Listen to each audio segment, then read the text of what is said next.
abrir a palavra de Deus em Efésios. Estamos em Efésios, capítulo 4. Efésios 4, versículo 22 a 24.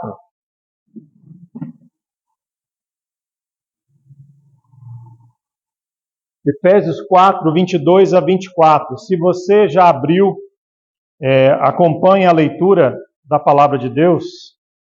Enquanto você está ainda à procura, né? Eu vou dizer aqui que nós começamos essa série de pregação chamada Resoluções, por conta do início de um ano novo, né? 2024, e que normalmente nós fazemos planos, metas para o ano, resoluções daquilo que queremos mudar para a nossa vida. E esse texto que vamos ler é a receita de Deus para uma mudança bíblica. Como que as mudanças deveriam acontecer de acordo com a Bíblia. Então Deus nos ensina sobre isso. Então nós vamos relembrar e vamos falar de um outro assunto, depois que lembrarmos esse texto, um assunto bem pertinente à nossa comunicação, à nossa fala. Tá? Mas vamos ler do versículo 22 a 24. Quem achou, diga amém. Vamos ler. Que quanto ao trato passado, vos despojeis do velho homem, que se corrompe pelas concupiscências do engano, e vos renoveis no espírito da vossa mente, e vos revistais do novo homem, que segundo Deus é criado em verdadeira justiça e santidade. Vamos pedir a Deus a direção mais uma vez? Obrigado pela tua palavra, Senhor. Pedimos que o Senhor venha a falar no nosso coração, a trazer salvação e crescimento espiritual. O Senhor conhece as necessidades de cada um, que o Senhor venha causar e trazer em nós as mudanças que glorifiquem ao Senhor. E com certeza isso vai ser uma bênção para cada um de nós, quando a tua vontade é feita em nossa vida. Em nome de Jesus, oramos a tua direção agora para o culto, para a pregação. Amém.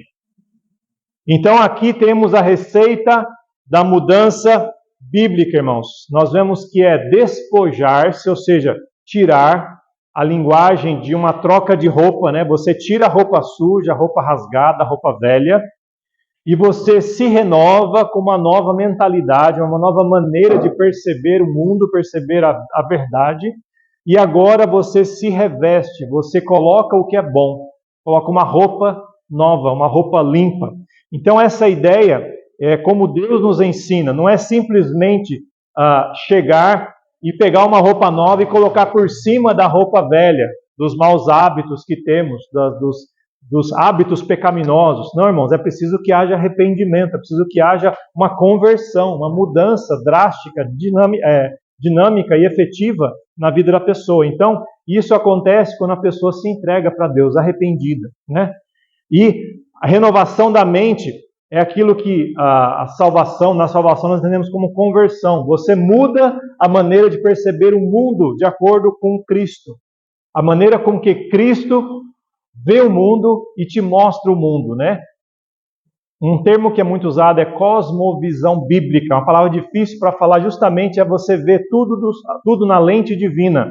É entender a realidade como ela é de fato através da lente de Deus, aquele que nos criou. E através da lente do nosso Salvador Jesus Cristo, que nos redimiu. E nós temos então a ideia de, uma vez que a nossa mente está transformada, mudada, nós nos revestimos do novo homem. E isso dá a ideia de nós termos hábitos transformados, regenerados, diferentes, hábitos que são diferentes daquilo que nós tínhamos anteriormente. Então aquele que fazia coisas erradas agora vai fazer o que é certo.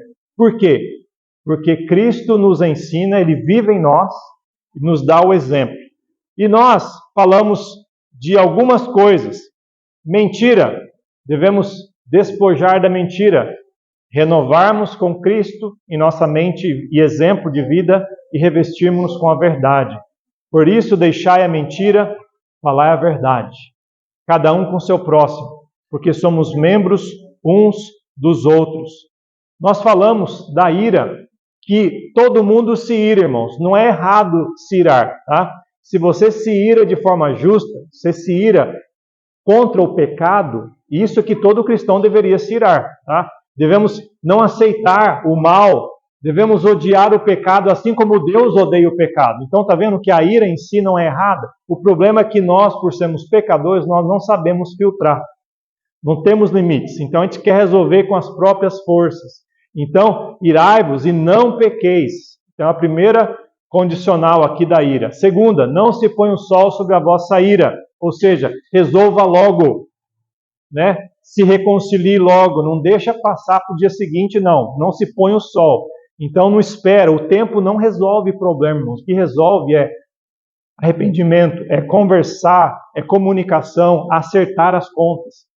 Não deis lugar ao diabo, porque o diabo usa a ira sem freio e a falta de resolução e de reconciliação para fazer o que ele quer fazer, que é causar discórdia, causar desunião, causar guerras, destruição. Nós falamos sobre isso, devemos então ter a reconciliação imediata, perdão, né? Haver aqui um diálogo, né, bom para resolver-se.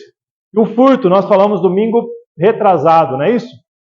Aquele que furtava, não furte mais, antes trabalhe, fazendo com as mãos o que é bom, para que tenha o que repartir com o que tiver necessidade. Olha que texto precioso, né, irmãos?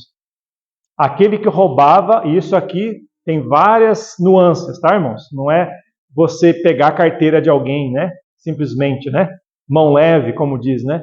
Você roubar de várias maneiras, tá? Como um patrão você consegue roubar, como um empregado você consegue roubar, tá bom? Como um estudante na escola, como um trabalhador, você consegue roubar a confiança de alguém que está pagando, que está se entregando para você e você furtar de alguma forma essa confiança. Então, ao invés de fazer isso, vamos fazer como que para Deus e trabalhando, irmãos, trabalhando duro. É uma bênção trabalhar, irmãos, é muito bom. Deus deixou isso para nós. Trabalho não é maldição. O que veio maldição é o cansaço e a dor que vem com o trabalho, mas o trabalho é uma bênção, nos dá realização, é muito bom, né? E eu estou falando não trabalho só que bate cartão, que é registrado, não, todo o trabalho, irmãos. A mãe, a mulher, trabalha muito mais, eu posso dizer, que o marido, muitas vezes, e não recebe ali remuneração física ou material, muitas vezes, mas ela tem de Deus a bênção, uma realização que vem dos céus ali, né, irmãos? Eu estou falando desse tipo de trabalho. Fazendo com as mãos o que é bom. E qual que é o objetivo de trabalhar, irmãos? É aposentar para viver de bem bom. Isso não é errado, tá, irmãos? Aposentadoria, descansar não é errado. Mas o cristão que conhece a verdade não para por aí. O objetivo do cristão é de ter, trabalhar, possuir coisas, é abençoar os seus, cuidar da família física, depois da família da fé, e abençoar os necessitados de modo geral, até os desconhecidos que não são da família, mas nessa ordem. É bíblico, tá, irmãos? Ajudar as pessoas, mas você não tira do filho para dar para um estranho, tá? Pode parecer bonito, mas não é bíblico, tá? Se nós fazemos isso, nós somos pior do que os descrentes. Nós falamos isso, né? A Bíblia nos ensina, né? Aquele que não cuida dos seus é pior do que os descrentes, negou a fé. Então, olha, irmãos, o meu alvo de trabalhar não é ter para mim só, é ter para mim também, mas eu quero ter muito para ajudar todo mundo que eu posso.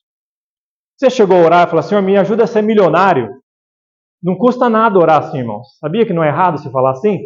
É errado você falar, me ajuda a ser milionário para eu guardar só para mim. Me ajuda, Senhor, a ser milionário para eu ajudar todo mundo que precisa ao meu redor. Seja meu irmão em Cristo, um missionário, seja alguém que eu sei que precisa, que eu posso lá ajudar, refazer a vida dessa pessoa. Olha que bonito, irmãos.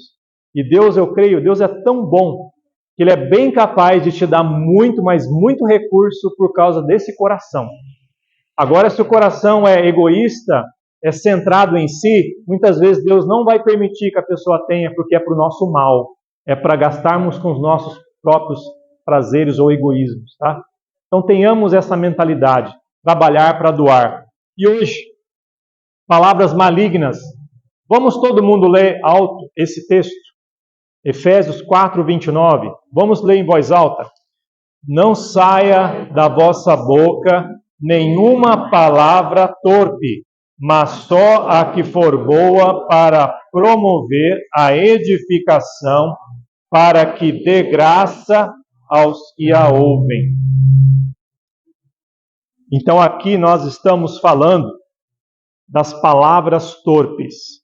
Eu coloquei um título, para essas palavras torpes como palavras malignas, tá?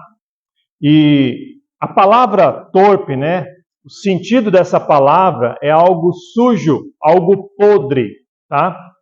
Ela vem do grego sapros e quer dizer exatamente isso, podre, como uma fruta ou carne podre, em putrefação, que se torna inútil, ruim, corrupto. Pois semana passada, eu creio que eu estava fazendo um ovo. Geralmente a gente gosta de comer ovo de manhã para dar uma proteínazinha, para ajudar o dia. E eu comprei ovo no mercado e não olhei direito, já despejei direto na frigideira. Na hora que eu bati a casca, espirrou na minha cara, na minha camisa, já eu falei, que é estranho isso. E caiu umas pelotas pretas. Aquele cheiro, irmão, subiu, me impregnou. Eu tive que lavar, tirar a camisa e quase fazer uma faxina por causa de um ovo podre. Essa ideia, irmãos, de algo que não serve para nada. E não só não serve para nada, se o cheiro fosse neutro ou que no sabor não existisse, é uma coisa, mas aquilo atrapalhou a minha manhã, a nossa manhã, porque interrompeu tudo. E eu não sei se você já teve essa experiência de deparar com um ovo choco, um ovo podre. É muito desagradável. Eu não sei de ninguém que pegou comeu um omelete com um ovo podre. Por mais que seja 100 ovos bons, mas você pega um podre, pode jogar tudo fora, irmãos. Não tem jeito, não tem como disfarçar, pode pôr tempero, não. Essa ideia, irmãos, de palavra podre, tá? Não saia da vossa boca nenhuma palavra torpe, ou podre, ou maligna, que não só é neutra, ou seja, não é útil, mas é maligna, que causa dano, que causa malefício. Então, uma linguagem obscena nunca deveria sair da boca de um cristão. Ah, pastor, mas eu tenho uns hábitos, umas palavras, uns palavrões que eu já cresci falando, ouvindo, então é normal para mim. Olha, mas Cristo pode transformar. Pode parecer normal, mas tem que se converter. A nossa língua tem que converter. Amém, irmãos? Tudo nós podemos aprender. E Cristo que vive em nós, Ele vai nos ajudar a ter uma linguagem que glorifica Ele e que abençoa as pessoas. Então essa ideia de palavra torpe, irmãos, deve ser tirada. Paulo está falando, não saia da vossa boca. Nenhuma, olha, duas negativas, irmão. Não saia nenhuma. Não é de vez em quando, na hora dos amigos, nas piadinhas. Ah, mas não tem problema. Não saia da vossa boca nenhuma palavra torpe. Então, eu gostaria de fazer algumas observações aqui.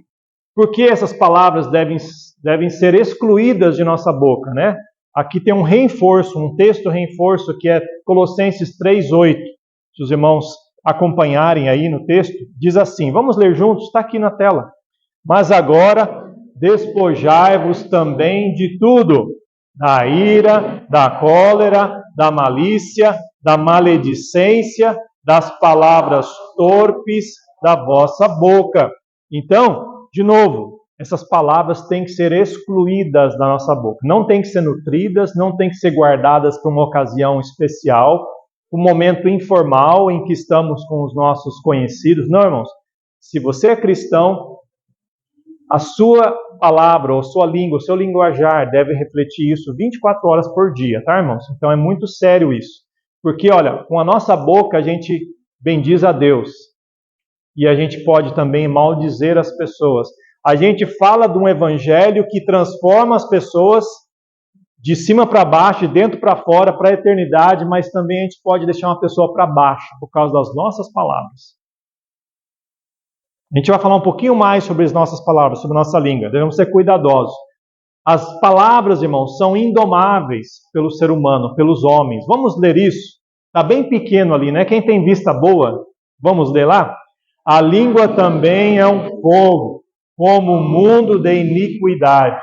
A língua está posta entre os nossos membros e contamina todo o corpo, inflama o curso da natureza e é inflamada pelo inferno, porque toda a natureza, tanto de bestas feras como de aves, tanto de répteis como de animais do mar, se amansa e foi domada pela natureza humana, mas nenhum homem pode domar a língua. É um mal que não se pode refrear, está cheia de peçonha mortal. É sério, né, irmãos? É sério, irmãos. O homem e a mulher foram criados para domar toda a natureza, de todos os animais que você imagina. Nós temos a autoridade de Deus para cuidar, para gerir ou para reger, mas nós não conseguimos reger esse órgão aqui, ó, que é a nossa língua. E com a nossa língua a gente pode fazer muita coisa. Tem outros textos que falam que as guerras começam com aquilo que nós falamos. Dá para ver, irmãos, e aqui é sério, fala que é inflamada pelo inferno. Olha, irmãos, pode ser ou um instrumento de Deus ou um instrumento de Satanás. Por isso, irmãos, Paulo falou, não saia da vossa boca nenhuma palavra torpe, nenhuma palavra podre ou inútil, né? Então, característica é essa aí, que é indomável pelo ser humano, ou seja, nós temos toda a dificuldade do mundo para domar, nós não conseguimos em nossa natureza fazer isso, mas ela é domada por Deus. Aqui o salmista clama e pede, vamos ler juntos, Salmo 141:3. Põe, ó Senhor, uma guarda à minha boca, guarda a porta dos meus lábios. Porque, irmãos, a gente fala aquilo que está no nosso coração, né? A nossa opinião, aquilo que está lá dentro sai. Mas nem sempre deve sair. A gente pode refrear com a graça de Deus, Deus nos ajuda, Deus ele põe um guarda para que não saia da nossa boca aquilo que vem da nossa mente. Nós não devemos ser o tipo de pessoa, irmãos, que fala tudo aquilo que vem na cabeça. Devemos ser muito cuidadosos.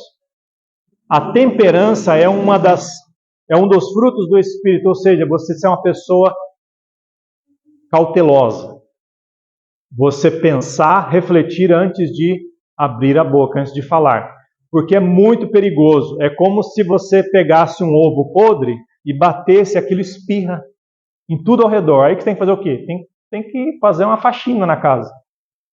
A frigideira eu quase joguei fora, porque caiu aquele negócio preto, deu uma torrada, aí impregnou ali, né? Ainda consegui dar uma limpada, mas você pensa, puxa vida, que estrago por causa de uma coisa. Então, irmãos, a nossa língua, a nossa boca, ela causa estragos assim, mas Deus ele consegue segurar o ovo para que ele não se abra.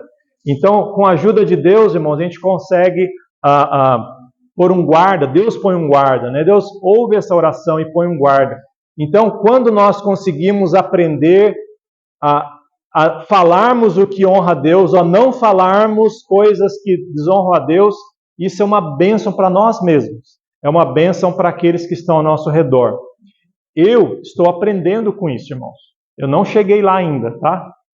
Então eu até peço desculpas se alguma vez ou outra eu menciono ou falo alguma coisa que pode não ser a que mais edifica.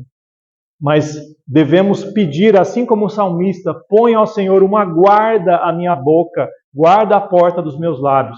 Por isso que se a sua mente e coração estiver impregnado na Bíblia, é mais provável que da sua boca vai sair a palavra de Deus. Vai sair aquilo que Deus quer que saia. Não saia da vossa boca nenhuma palavra torpe. Então a palavra de Deus, aliás, já falamos daquilo que tem que sair, né? Despojar.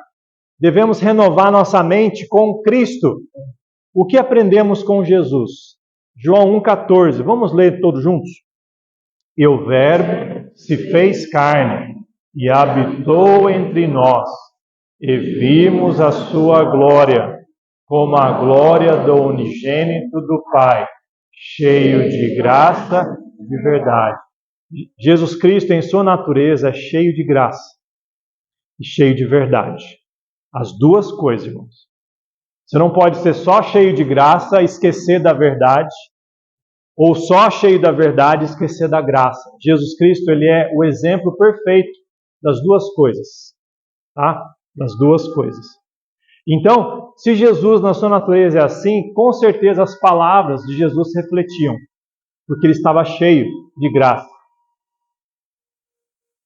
cheio de verdade. A Bíblia fala que a boca fala do que está cheio o coração. Se Jesus era cheio de graça e cheio de verdade, imagina o que saía da boca de Jesus.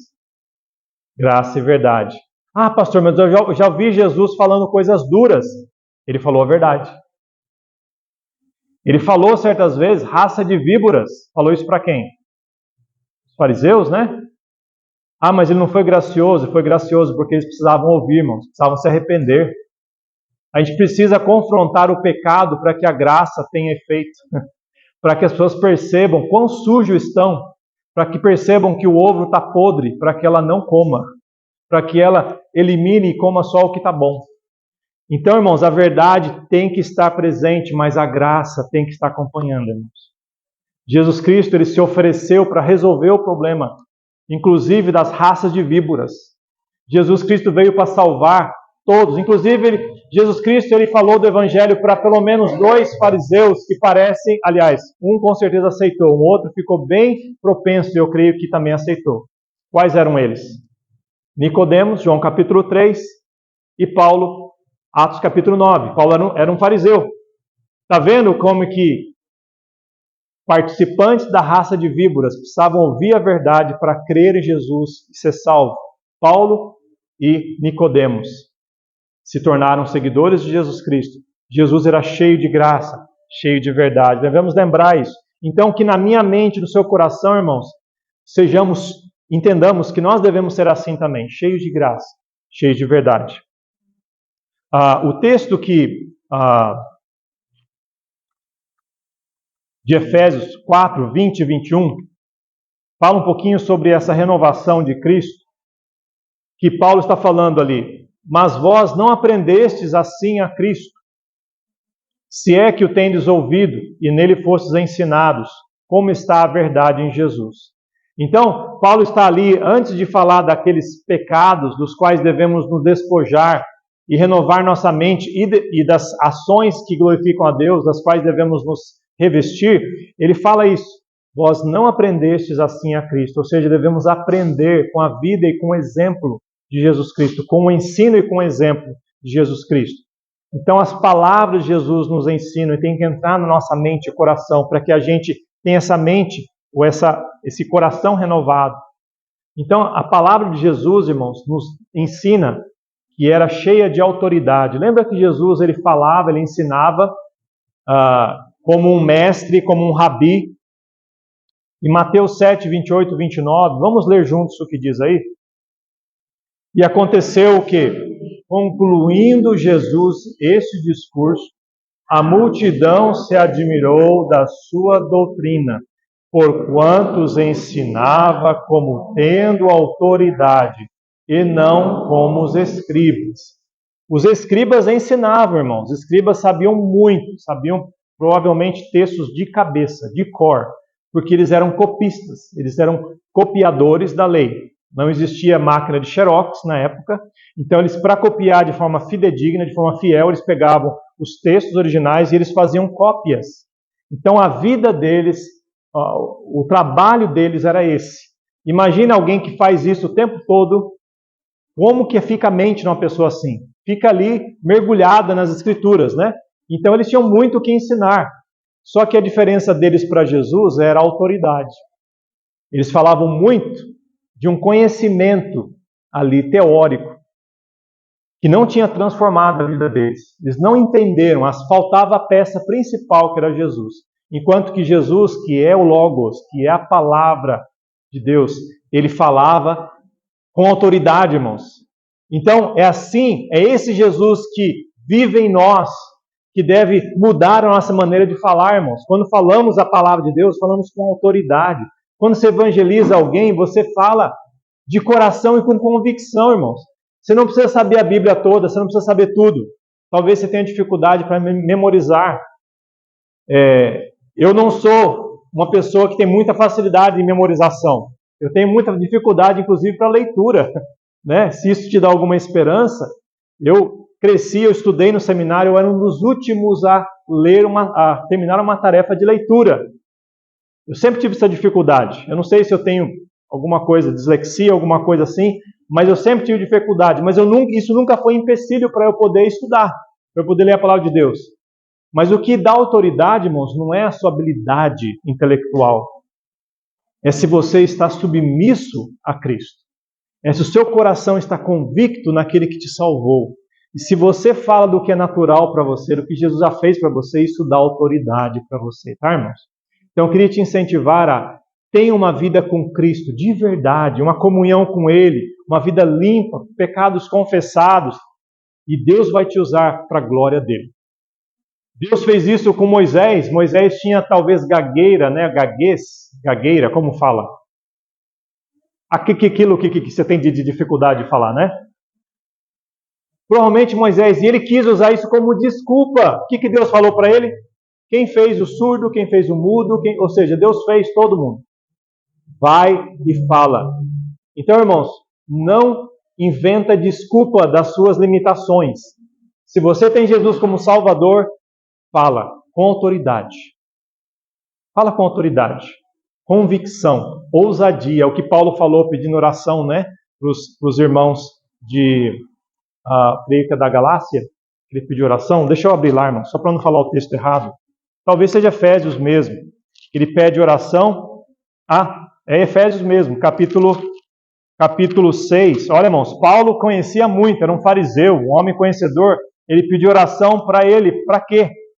Versículo 19, Efésios 6, 19. E por mim, para que me seja dada no abrir da minha boca a palavra com confiança, para fazer notório o mistério do Evangelho. Irmão, se tem alguém que eu sei que prega com convicção, é o apóstolo Paulo. E ele percebia que ele não estava lá ainda. Ele precisava de ajuda. Ele precisava, irmãos, ora por mim. Para que quando chegar a hora de eu falar de Jesus, de eu pregar, eu falo com firmeza, com autoridade. Então, irmão, você não precisa ser um pregador, estar no púlpito para falar assim. Você precisa ser alguém que está bem com Deus. Está em comunhão com o seu Salvador. E essa autoridade vem porque Jesus falava com autoridade. E um outro texto que eu gostaria de te incentivar, Lucas 24, 32. Vamos ler juntos? E disseram um para o outro, porventura não ardia em nós o nosso coração, quando pelo caminho nos falava e quando nos abria as Escrituras. Os discípulos de Emaús, eles estavam ali, depois que Jesus havia ressuscitado, o corpo de Jesus não foi encontrado mais, e eles estavam tristes porque sumiu, Salvador sumiu, morreu e agora o corpo sumiu. E agora? E Jesus, caminhando com eles, começa a conversar com eles. E começa a explicar as coisas a respeito das Escrituras. E eles não entenderam até depois que era Jesus que estava falando com eles. E depois eles começaram a ligar uma coisa com a outra e falavam, então é por isso que quando ele falava, o nosso coração se ardia. Era como um fogo que entrasse lá dentro da nossa alma e aquilo nos mexia de dentro para fora, nosso coração se ardia. Porque é isso, irmãos, que as nossas palavras deveriam fazer, assim como as palavras do nosso Salvador. Que quando nós falamos, nós trazemos bênção para as pessoas. Que o coração das pessoas se ardam com as palavras que saem da nossa boca. Só que você pode fazer um curso de qualquer curso que você imagina, né? De comunicador, de táticas, de tudo mais que tem disponível nesse mundo. Se você não tiver o próprio Jesus na sua vida, isso não vai funcionar, tá? Para que o coração das pessoas se ardam de fato, é preciso que aquele que faz arder os corações esteja em você. Para que você consiga falar e as pessoas vão ter isso na vida delas. Então, irmãos, o meu encorajamento é o que Paulo falou de ter a nossa mente renovada com Cristo, o próprio Cristo que fez tudo isso, na maneira com que ele falava, e ele vive em mim, vive em você. as palavras que devemos nos revestir agora, já que a gente já tirou as palavras sujas, as palavras erradas, podres, que palavras devem estar na nossa boca, né? Vou voltar para o texto principal, depois eu volto aqui. Mas só a que for boa para promover a edificação, para que dê graça aos que a ouvem. Então, as palavras que promovem edificação. Provérbios 12, 18 é um dos benefícios das boas palavras. Vamos ler juntos. Alguns que falam como que espada penetrante, mas a língua dos sábios é saúde. É aquela palavra que contribui, aquela palavra que faz a diferença, aquela palavra que é relevante, que é transformadora, é saúde. Eu não estou dizendo aqui, irmãos, que a gente não tem que exortar. A gente tem sim que exortar. Muitas vezes a exortação traz saúde, tá? A exortação é um bisturi que o médico usa para tirar ali o câncer, tá? Se a gente tem medo de cortar, de tirar o que está causando mal para nós, a gente não está sendo gracioso. Tá? Estou indo contra as percepções do mundo, tá, irmão? O mundo pensa que ser gracioso é você não ofender ninguém. Não é isso, irmãos. Devemos falar a verdade, mas o remédio já está ali, prontinho para ser usado. Tá, irmãos? Você tem o bisturi, você fala, o problema está aqui, mas olha a solução. Cristo. Então é isso, irmãos. Aquele que pode usar as palavras para trazer saúde na vida de alguém. As palavras adequadas. As palavras adequadas são as palavras certas que devemos falar, né? Provérbios 24, 26. Leiamos. Beijados serão os lábios do que responde com palavras retas. É uma maneira de falar que serão lisonjeados aqueles que falam as palavras corretas, né? Então, não é somente ter a intenção boa, é falar as coisas certas. E como que eu faço para falar as coisas certas? Você precisa saber as coisas certas para falar, né? E onde que aprendemos as coisas certas? Palavra de Deus. A palavra que precisamos para a nossa vida, irmãos. Toda ela é inspirada, toda ela é proveitosa, toda ela é útil para tudo em nossas vidas. E ela precisa ser também, irmãos, apropriada. Leamos esses dois textos, Provérbios 15 e 23. O homem se alegra em responder bem, e quão boa é a palavra dita a seu tempo. 25:11. Como maçãs de ouro em salvas de prata, assim é a palavra dita a seu tempo. Então é não somente as palavras certas, mas ditas na hora certa.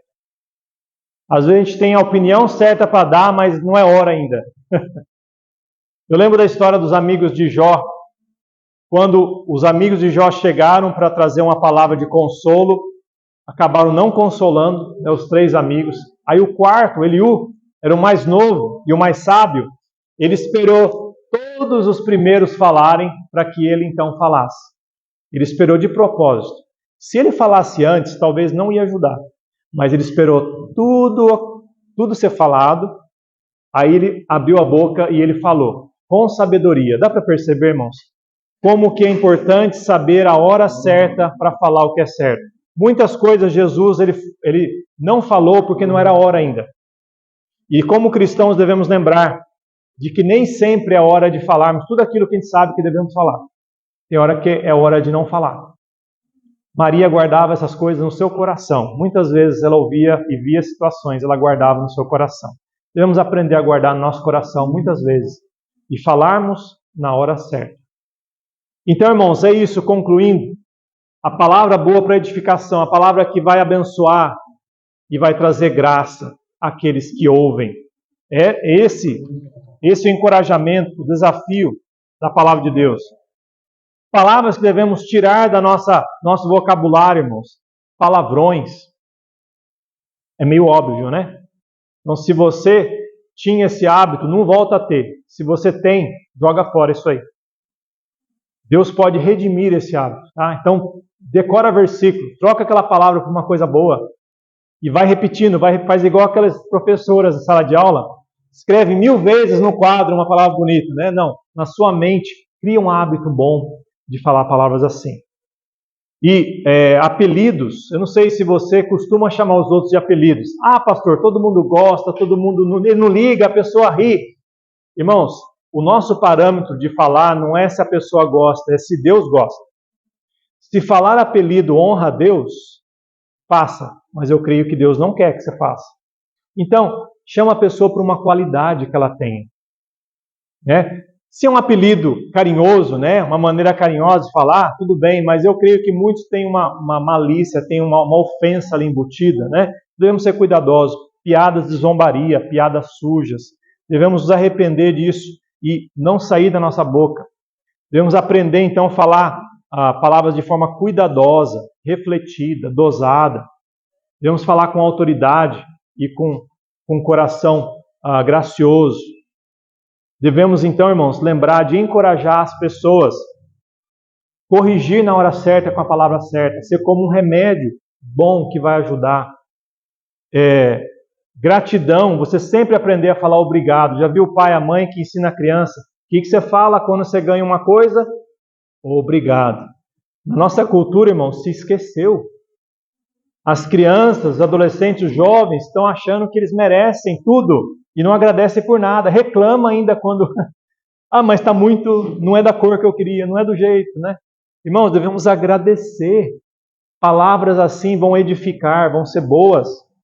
Elogios sinceros, tá, irmãos? Não é elogiar coisa que não existe, tá? Elogio sincero. Respeito às pessoas mais velhas na forma com que falamos.